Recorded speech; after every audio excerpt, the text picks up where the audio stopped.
Hello and welcome to Your New Jersey. I'm Lisa Marie Falvo.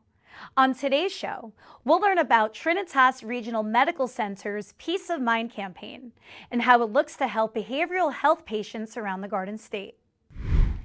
But first, Make-A-Wish New Jersey has spent years working to fulfill the wishes of sick children around the state. Joining us now is Make-A-Wish New Jersey's Assistant Vice President, Michael Dominic. Thank you for coming on, Michael. Thank you for having us. It's great to be here. Well, I am so happy to have you on. Make-A-Wish New Jersey is one of the premier nonprofits in the Garden State because of all the wonderful work that you do. Explain to us, what is that work? Well, again, thank you for the opportunity and thank you for that great compliment. We work hard here to deliver our mission, and that mission is simple. It's one sentence, but it's very powerful. Together, we create life-changing wishes for children with critical illnesses. And here in New Jersey alone, in our approaching 40-year history, we were founded in 1983 as the New Jersey chapter. We've granted well over 11,000 wishes for kids here in the Garden State. You know, I know that there's a lot of wishes coming true right now that things are back to normal, but I want to know how you managed during the pandemic. Sure. I mean, it's a great question. We were not immune to this. Nobody was. There was no playbook for this. There was no precedence for how do we handle, navigating a pandemic, let alone our mission specifically here at Make-A-Wish. But I think we all agree the word of those 2 years was pivot.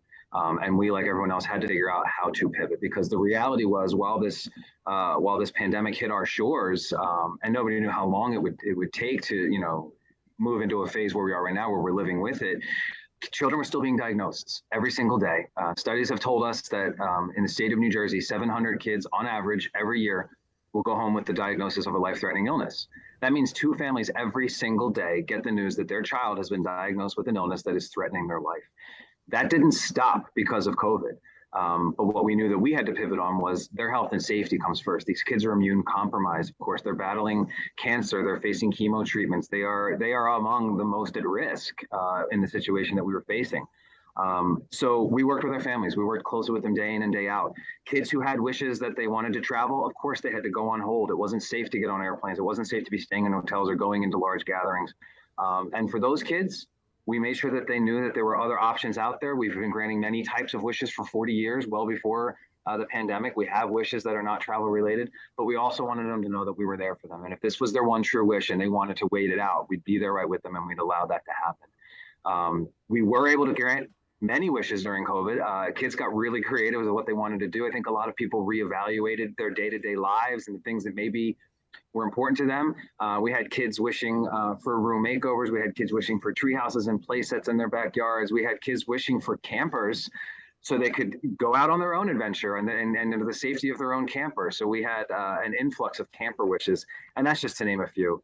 But also to what you said, we're glad to be getting back to normal. We've got kids back on planes. They're going to Disney World. They're going to Hawaii. They're having these beach vacations. I'm sure many saw our buddy Sam Prince, who just in April went out to Las Vegas and announced the Giants' first-round draft pick during the NFL draft. We've had kids meet the Yankees. We just recently did a firefighter wish, which I'd love to talk with you more about. So it was a difficult 2 years. There's no way around saying it. It was absolutely difficult, but we're very proud of the work we did.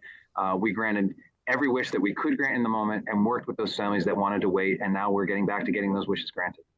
Hey, I was watching the NFL draft live when that happened. That was such a cool moment. And it's so amazing that you could literally grant anybody's wish, whatever they want. It'll come true. You're better than a genie. We'll take the compliment. We appreciate that.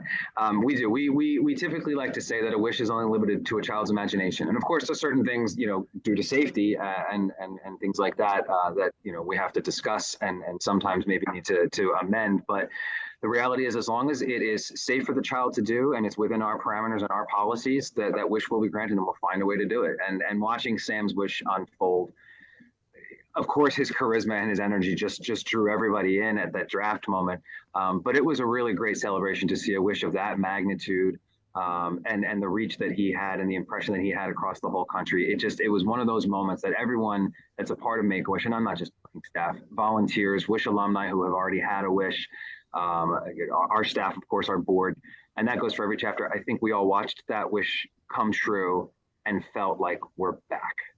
So you mentioned the firefighter wish of Antonio. I want to learn all about that because this was a very cool story. Yeah, what a wonderful young man. Antonio's a 9-year-old boy who he was in end-stage renal disease, which is absolutely just devastating for a child and an entire family.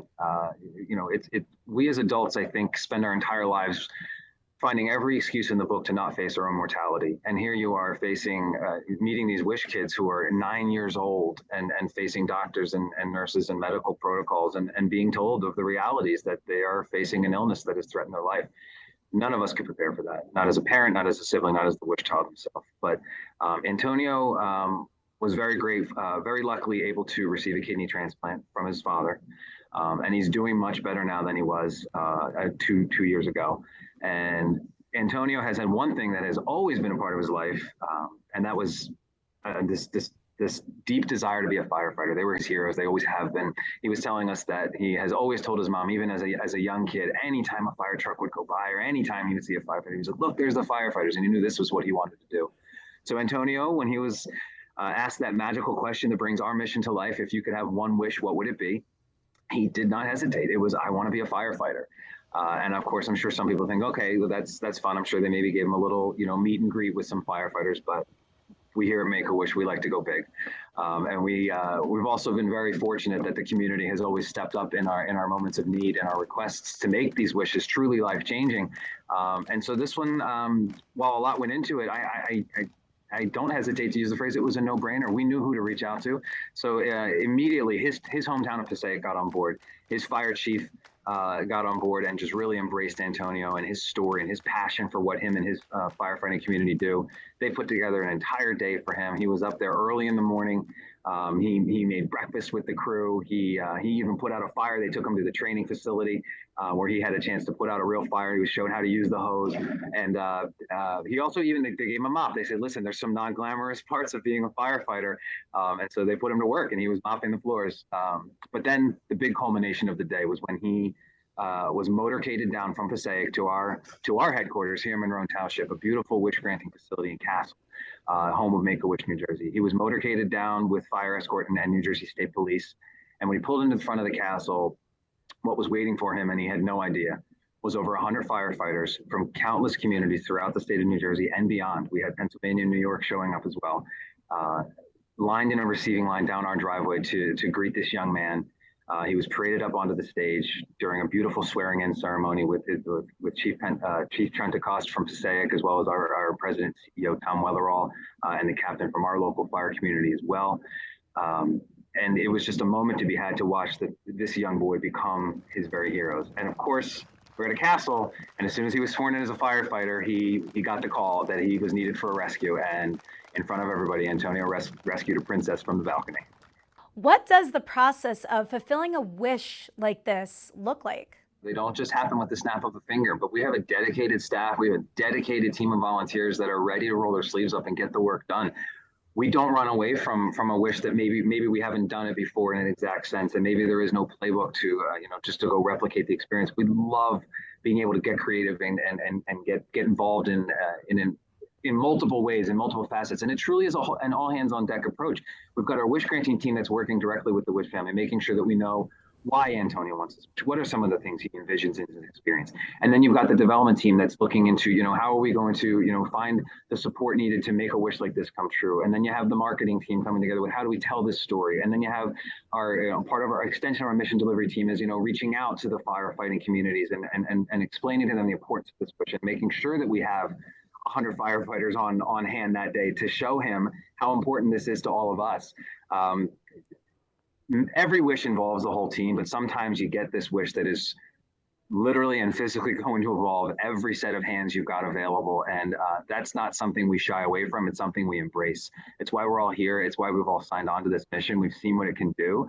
And when there's an opportunity for us all to go out there and be a part of a wish and be physically there to watch it unfold, which doesn't happen every time, especially with travel wishes. We're not there. But we do, of course, get the testimonials from families when we return. But something like Antonio's wish being granted right here at the castle, and we all got to be there and see that hope that we truly believe in. We truly believe we deliver with every wish that we grant. and then hearing it from the families and knowing that we played an essential role in such a difficult journey, it doesn't get any better than that. You have that beautiful castle that you have hosted many wishes as well. Let's talk that up a little bit before we wrap up here in Monroe Township. The castle, the Samuel and Josephine Plumeri Wishing Place opened in December of 2011. So we've been open for a little over 10 years now.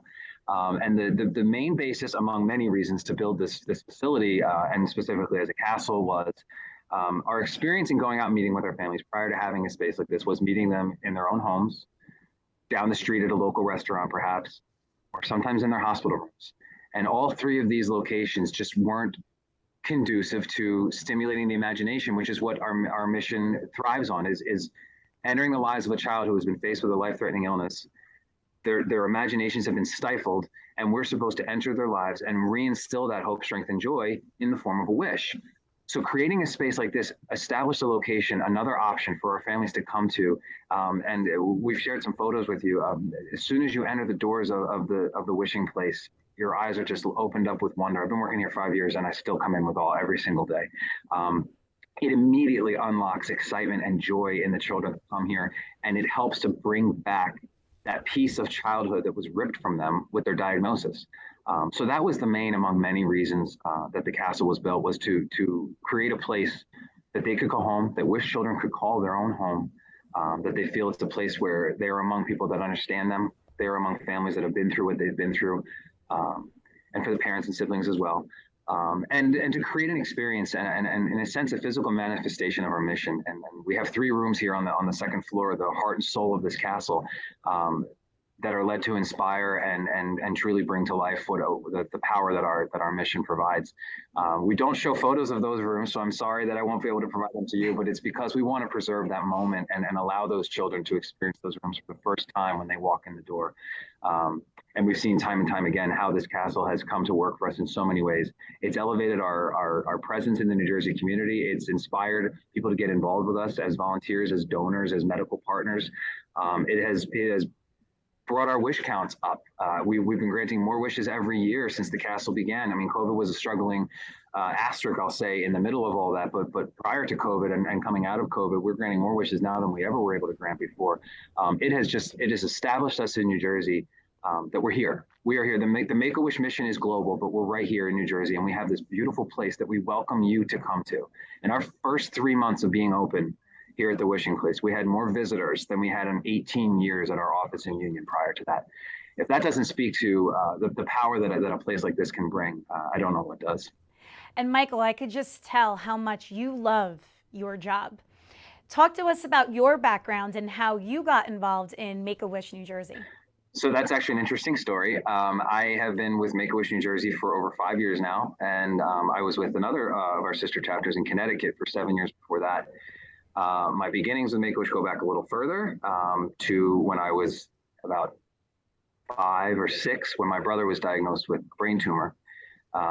His first diagnosis was when he was not even a year old. An emergency surgery was able to save my brother's life, but unfortunately it relapsed 2 years later.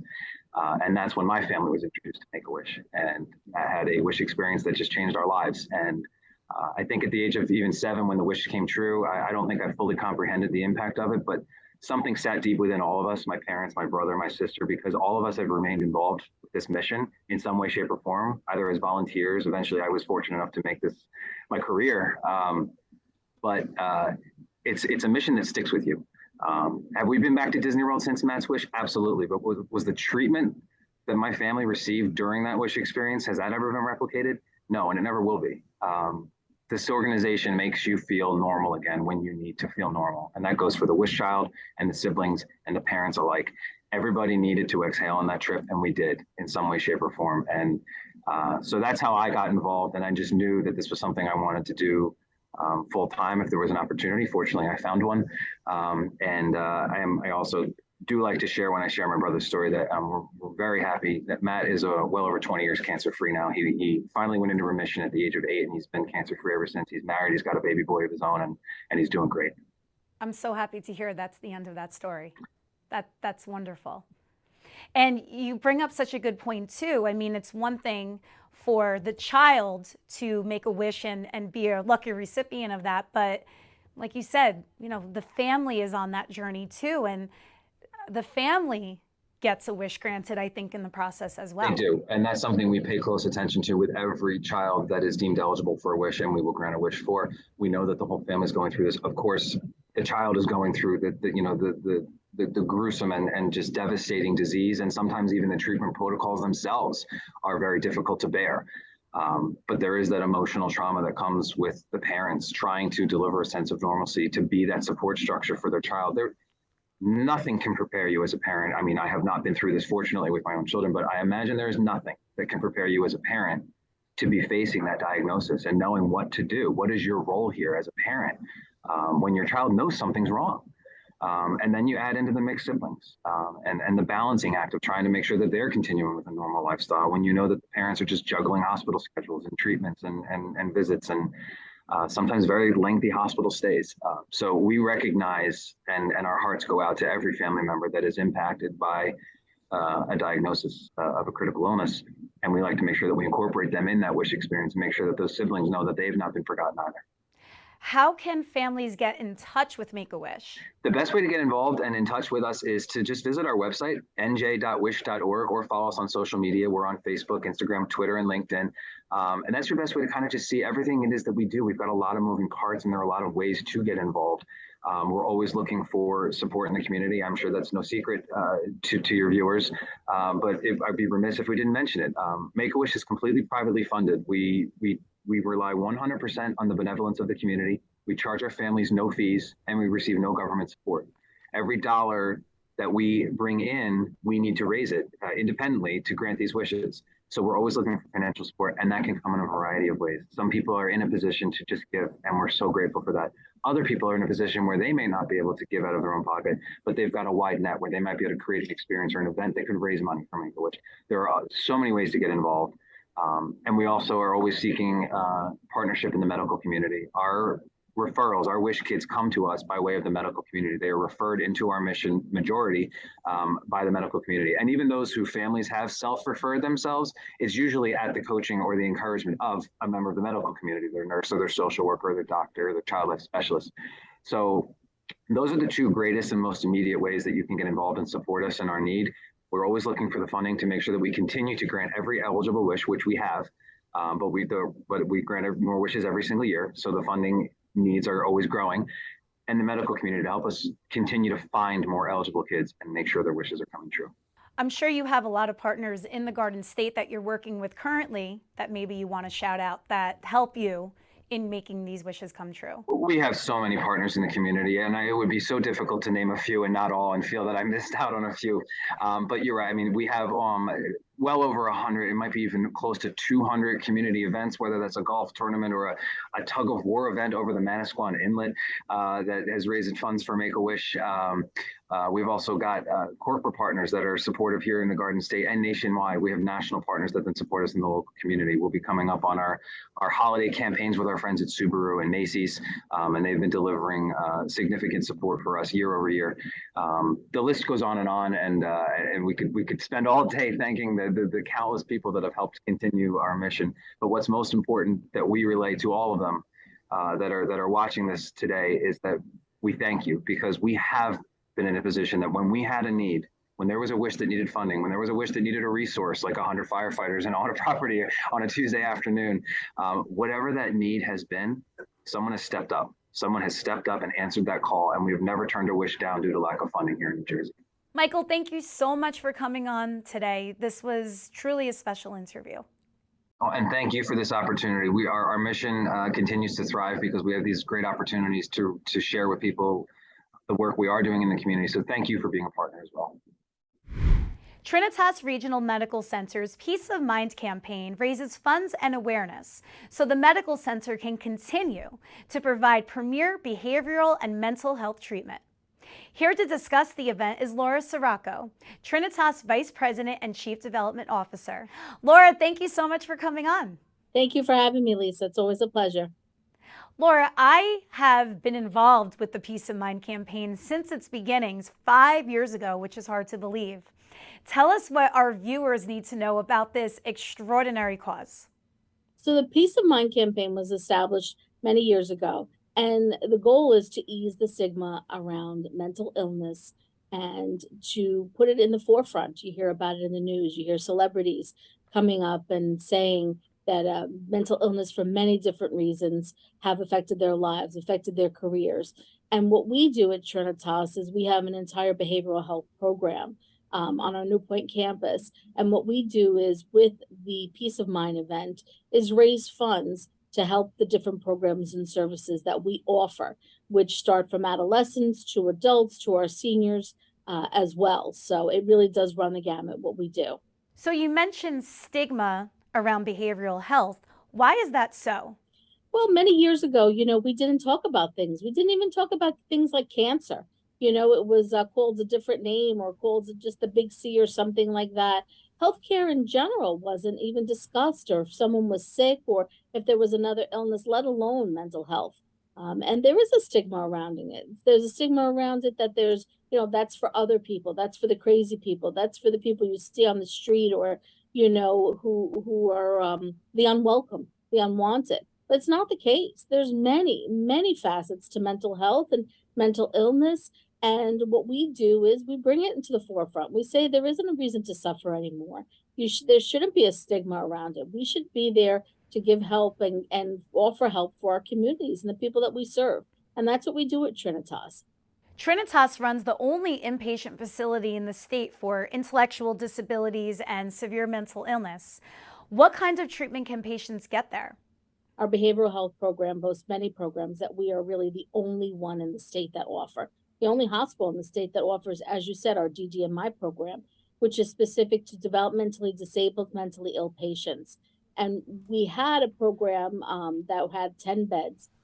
We have a program that currently has 10 beds. And our Peace of Mind campaign this year surrounding our DDMI program is for our expansion to include an additional 12 beds. So this expansion will be able to increase our numbers of patients seen a year from 250 to almost doubling that to 500 patients a year that can be seen. And obviously with COVID and having to have private rooms for some of our patients who had COVID, it's been difficult. It's been difficult to have see as many people as we want. As we said, we are the only one in the state who offers this program. Many hospitals and facilities have other programs like it, but we are the only of its kind in the state. So the 5th Peace of Mind event is happening October 25th at the Park Savoy Estate in Florham Park. Talk to us about this event and who it will feature. Yes, we're excited to say we have Emmy Award-winning TV news broadcaster and anchor Cindy Hsu. She is going to be our guest speaker to talk about her own personal struggles with mental illness. And we have Jack Ford, who is, of course, the acclaimed journalist as well, going to be joining us again this year. And the funds we raise go towards the expansion of our DDMI unit. The Peace of Mind campaign has actually been going for 5 years. This event actually marks your 5th anniversary. Talk to us about previous versions of this event and how exciting they were.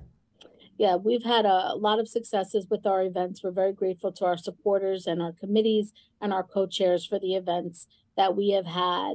Many have been broad in general in terms of raising funds just around behavioral health. Last year was the first time we did specifically for our DDMI campaign. We're finishing out our campaign with this event. Once again, DDMI is for developmentally disabled, mentally ill patients. And this has been a difficult population to fundraise for, as opposed to some of our other programs and services. Everybody wants to give to children.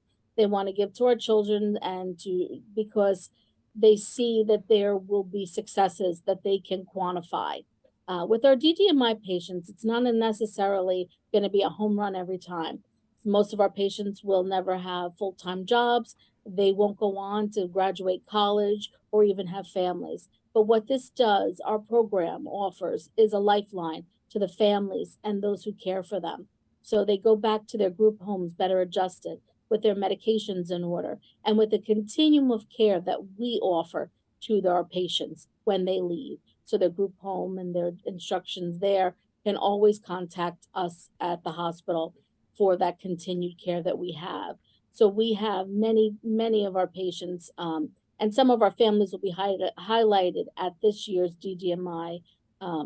Some of our patients and families will be highlighted at this year's Peace of Mind event, because it's all about our family too, because mental illness does not just affect one person, it affects this family as well. And that's something that our guest speaker, Cindy Shu, will be highlighting as well. That mental illness is not something that we suffer alone. It's our family, it's those who love us also suffer. Where can people find out more about you and the Peace of Mind campaign?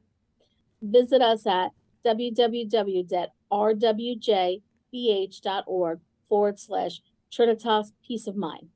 Laura, thank you so much for taking the time to tell us all about the wonderful work you are doing with the Peace of Mind campaign. Thank you, Lisa. We look forward to it. And if anybody can join us or support us in any way, we greatly appreciate it. Thank you for joining me on another episode of Your New Jersey. I'm Lisa Marie Falbo. We'll see you back here next week.